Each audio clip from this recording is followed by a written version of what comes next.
આગળ વાત મહાસંગ્રામની।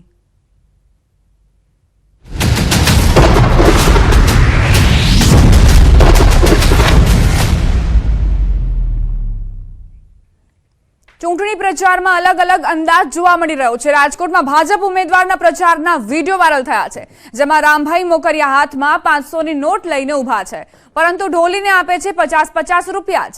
એટલું જ નહીં, ઢોલીના ખિસ્સામાંથી 50-50ની નોટ નીકાળીને ફરી પાછી આપતા દેખાય છે। આ હળવી રમૂજ કરતા હાજર કાર્યકરો, હોદ્દેદારો સહિત ઢોલીઓમાં પણ હાસ્યનું મોજું ફરી વળે છે।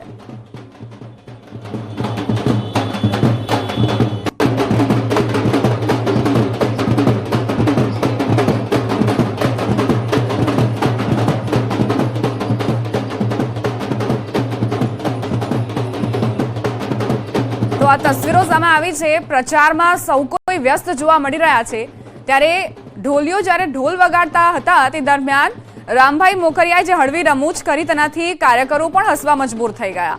તેમની હાથમાં ભલે 500ની નોટ હોય, પરંતુ તેમણે ઢોલીના ખિસ્સામાંથી જ નોટ કાઢી 50-50ની એ નોટ અને ત્યારબાદ તેમના ખિસ્સામાં જ મૂકી દીધી। આ પ્રકારનો જે વિડીયો વાયરલ થયો છે તેમાં કાર્યકર્તાઓની સાથે જે સામાન્ય જનતા છે તે પણ હસવા માટે મજબૂર થઈ છે। બતાવ્યા 500 રૂપિયા, પરંતુ ઢોલીઓને આપ્યા 50-50 રૂપિયા। અને પ્રચારમાં આ હળવી રમૂજનો વિડીયો જે કાર્યકર્તાઓને પણ પસંદ પડી રહ્યો છે અને જનતાને પણ પસંદ પડી રહ્યો છે। પ્રચારમાં જ્યારે ગરમા ગરમ માહોલ જોવા મળી રહ્યો છે, એક તરફ ગરમીનો પારો પણ ઉંચકાયો છે, બીજી તરફ ચૂંટણીમાં માહોલ પણ જામ્યો છે।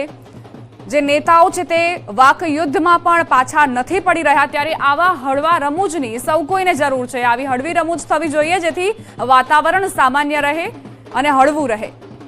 રામભાઈ મોકરિયાને આપ જોઈ રહ્યા છો, તેમણે કઈ રીતે 500ની નોટ બતાવીને 50-50 રૂપિયા આપ્યા ઢોલીના ખિસ્સામાં, તેનો આ વિડીયો ખૂબ વાયરલ થઈ રહ્યો છે અને તેમના ખિસ્સામાંથી પૈસા કાઢ્યા પણ, અને આ જોઈને કાર્યકર્તાઓ પણ હસવા માટે મજબૂર બની ગયા।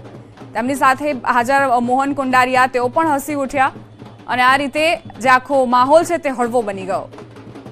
આ વિડીયો અત્યારે ખૂબ વાયરલ થઈ રહ્યો છે સોશિયલ મીડિયા પર, અને ખરેખર નેતાઓને આવા હળવા અંદાજમાં પ્રચાર કરવો જોઈએ, જેથી આ ગરમીમાં માહોલ જે બન્યો છે તેને હળવો કરી શકાય।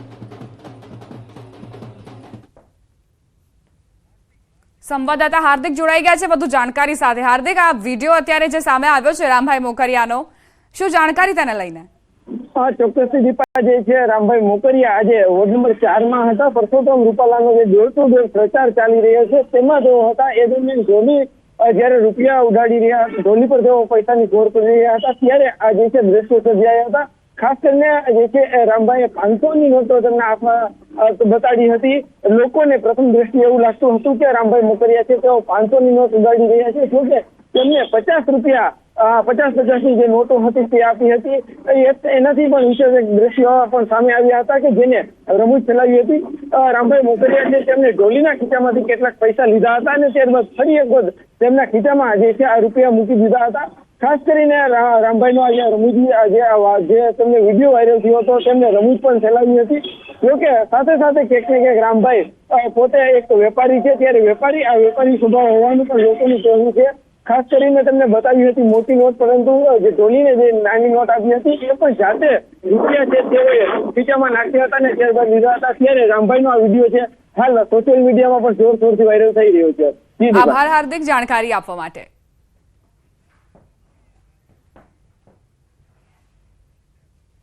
હવે નજર કરીશું ટોપ 3 ન્યૂઝ પર। રાજ્યવાસીઓ રહેજો સાવધાન, રાજકોટમાં વધ્યા લૂ લાગવાના કિસ્સા, તો સૌરાષ્ટ્ર કચ્છના દરિયાકાંઠા વિસ્તારોમાં અનુભવાશે અકળામણ। ગરમી બતાવી રહી છે મિજાજ, તો લીંબુમાં પણ વધી રહ્યા છે ભાવ। 200 રૂપિયા પ્રતિ કિલો લીંબુના ભાવ પહોંચતા લોકો પરેશાન। પ્રચારમાં ગેનીબેન ઠાકોરના પોલીસ પર આક્ષેપ, કહ્યું 2 વર્ષ જૂના કેસમાં હાલ યુવકની ધરપકડ કેમ? પોલીસ ઠાકોર સમાજને દબાવવા માંગે છે।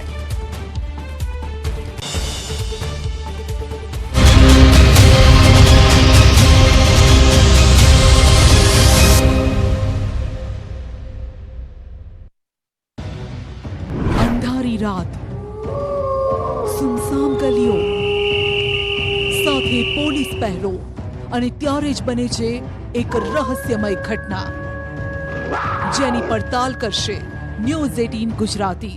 જુઓ ગ્રાઉન્ડ રિપોર્ટ આજે રાત્રે 7:54 ये कोई मामूली ચક્રવાત સર્જાઈ શકે. આ વર્ષે રોહિણી નક્ષત્ર તપવાની શક્યતા. 4, 5 અને 6 જૂનમાં કેટલાક ભાગમાં વરસાદ થવાની અંબાલાલ પટેલે કરી આગાહી. વિહંગાવલોકન કરતા આ વર્ષે ચોમાસું સારું રહેવાના અણસાર. ખાનગી હવામાન સંસ્થા સ્કાયમેટના અનુમાન પર બોલ્યા પરેશ ગોસ્વામી. કહ્યું 96 થી 106% સુધીનો વરસાદ ચોમાસામાં રહી શકે. સામાન્ય ચોમાસું જ ખેડૂતો માટે રહેશે ફાયદાકારક. ભાવનગરમાં મોડી રાત્રે ભૂકંપ અનુભવાયો. રાત્રે 9:52 કલાકે 3.2ની તીવ્રતાનો આંચકો આવતા લોકોના જીવ અદ્ધર થયા અને ઘરમાંથી બહાર ભાગ્યા. શિહોરના કાજાવદર, સખવદર, ઘાંબા સહિતના ગામોમાં અનુભવાયો ભૂકંપ. રાજકોટમાં શુદ્ધતાના નામે વેચાતા ઘીના 2 નમૂના ફેલ. ઘીમાં પામોલીન તેલ અને હળદરનો કરતા હતા ઉપયોગ. કૃષ્ણા ડેરી અને મહેશ કુંજ નામના મકાનમાંથી લીધેલા નમૂના ફેલ. નફાખોરી માટે ભેળસેળ કરતા વેપારી સામે આરોગ્ય વિભાગની કાર્યવાહી. કોરોના કાળના 2.5 વર્ષ બાદ નોંધાયો મ્યુકોરમાઇકોસિસના કેસ. મહેસાણાના 55 વર્ષીય વ્યક્તિને નાકમાં ફંગસ થતા 3 સર્જરી કરાઈ. સિવિલમાં અલગથી આઇસોલેશન વોર્ડ તૈયાર કરાયું. 3 તબીબોની ટીમ કરી રહી છે મોનિટરિંગ. આકરા ઉનાળામાં ગુજરાતની જીવાદોરી બન્યો નર્મદા ડેમ. ભર ઉનાળે નર્મદા ડેમની સપાટી 120.35 મીટર પર છે. ઉપરવાસમાં પાવર હાઉસના કારણે હાલ નર્મદા ડેમમાં થઈ રહી છે 10,000 ક્યુસેક પાણીની આવક. ઉનાળાની શરૂઆતે જ ભાવનગરમાં પાણીની પોકાર ઉઠી છે. વિજયરાજનગર, કુંભારવાડા, ચિત્રા સહિતના વિસ્તારોમાં અનેક રજૂઆત છતાં પીવાનું પાણી ન મળતા મહિલાઓએ વિરોધ નોંધાવ્યો અને પાણીની સમસ્યાને ઉકેલની માંગ કરી. તો આ તરફ ફિલ્ટર વિભાગના અધિકારીઓએ 2 માસથી અનેક વિસ્તારોમાં પાણીના ટેન્કર મોકલાઈ રહ્યા હોવાનું જણાવ્યું. મહીપરિયેજમાંથી પાણીની વધઘટ રહેતી હોવાથી પાણીની તકલીફ હોવાનો બચાવ પણ કર્યો. મહીસાગર જિલ્લામાં રસ્તા અને પુલ જેવી પ્રાથમિક સુવિધાનો અભાવ. સંતરામપુર બેટ વિસ્તારમાં જાનૈયાઓ નાવડીમાં સફર કરવા મજબૂર બન્યા. પુલના અભાવે વરરાજા સહિત જાનૈયાઓ નાવડીમાં બેસીને વરેડથી ભૂગડ પહોંચ્યા. મહીસાગરમાં વણાક બોરી થર્મલ પાવર સ્ટેશન બન્યું પ્રદૂષણની ફેક્ટરી. મહીસાગર નદી દૂષિત થતા લોકોએ અધિકારીઓ સામે બાયો ચડાવી. પાવર સ્ટેશનના અધિકારીઓની બેદરકારીના કારણે નદી દૂષિત થતા સત્તાધીશો સામે કાર્યવાહીની માંગ ઉઠી.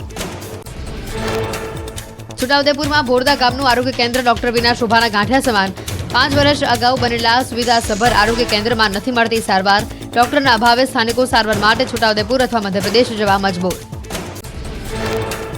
આરોગ્ય કેન્દ્ર ડોક્ટર મામલે રજૂઆત કરવા ગયેલા ગામ લોકોએ આરોગ્ય અધિકારીને ખખડાવ્યા. અધિકારીએ પોતાના બચાવમાં ઉડાઉ જવાબ આપ્યાનો ગામ લોકોનો છે આક્ષેપ. જામનગરમાં રજાના દિવસે ખાનગી શાળા ચાલુ રખાતા એનએસયુઆઈના કાર્યકરોમાં રોષ. કૃષ્ણા સ્કૂલમાંથી એનએસયુઆઈના કાર્યકરોએ વિદ્યાર્થીઓને રજા અપાવી. યુથ કોંગ્રેસના કાર્યકરોએ જાહેર રજાના દિવસે ખાનગી શાળાઓ ચાલુ રખાતા શિક્ષણ વિભાગને જાણ કરી.